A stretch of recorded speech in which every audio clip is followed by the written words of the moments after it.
అభివృద్ధిని అందిస్తామని ఈ సందర్భంగా మీకు తెలియజేస్తున్నాం. ఎస్సీ, ఎస్టీ, మైనార్టీ విద్యార్థుల భవిష్యత్తు కొరకు ఏర్పాటు చేసిన గురుకుల పాఠశాలను మరింతగా అభివృద్ధి పరుస్తాం. సొంత భవనాలు లేని గురుకుల పాఠశాలకు నూతనంగా అన్ని వసతులతో కూడిన భవనాలని నిర్మించడానికి ప్రణాళికలు సిద్ధం చేస్తున్నాం.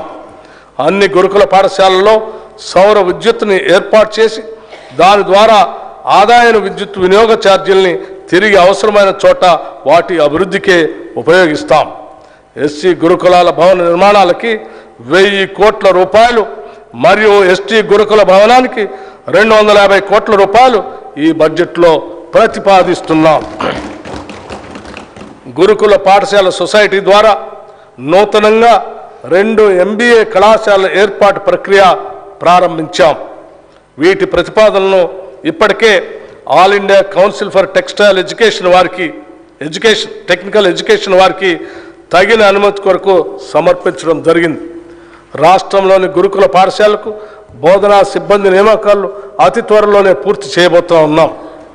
ఎస్సీ సంక్షేమానికి 21,874 కోట్ల రూపాయలు, ఎస్టీ సంక్షేమానికి 13,313 కోట్ల రూపాయలు మరియు మైనార్టీ సంక్షేమానికి 2,262 కోట్ల రూపాయలు ప్రతిపాదిస్తున్నాం.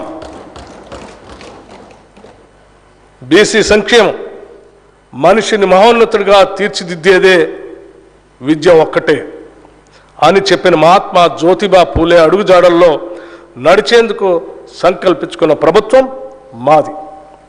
ఈ దిశలోనే మేము బీసీ డిక్లరేషన్ ఇచ్చి తెలంగాణలోని వెనుకబడిన ప్రజల ఆకాంక్షలు తీర్చేందుకు ముందుకు వెళుతున్నాం. గతంలో బీసీల సంక్షేమం కోసం, విద్య కోసం ఎంతో ఘనంగా కేటాయింపులు చేసేవారు. అయితే కేటాయించిన నిధులు విడుదల అయ్యేవి కాదు.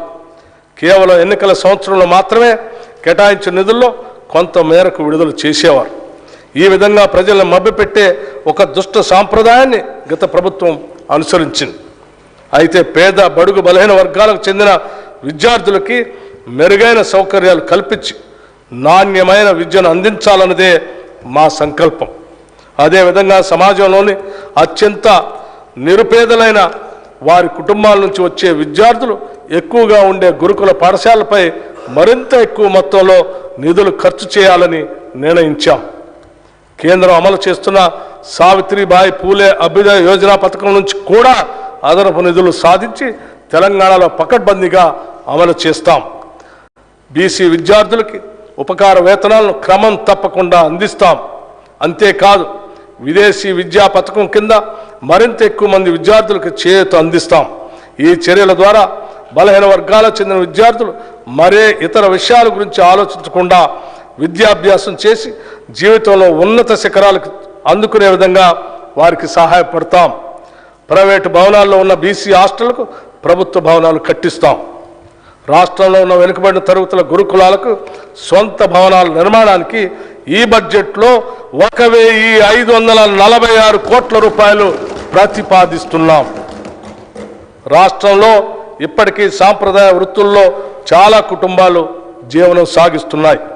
వారికి నూతన సాంకేతికతలో శిక్షణ ఇచ్చి అవసరమైన పనిముట్లు అందజేస్తాం.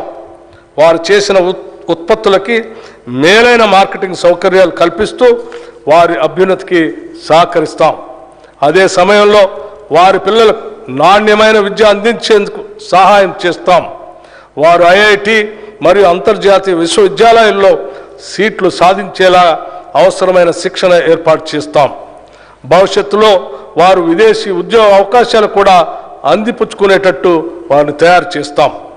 ఈ బడ్జెట్లో బీసీ సంక్షేమానికి 8,000 కోట్ల రూపాయలు ప్రతిపాదిస్తున్నాం. మహిళా శిశు సంక్షేమం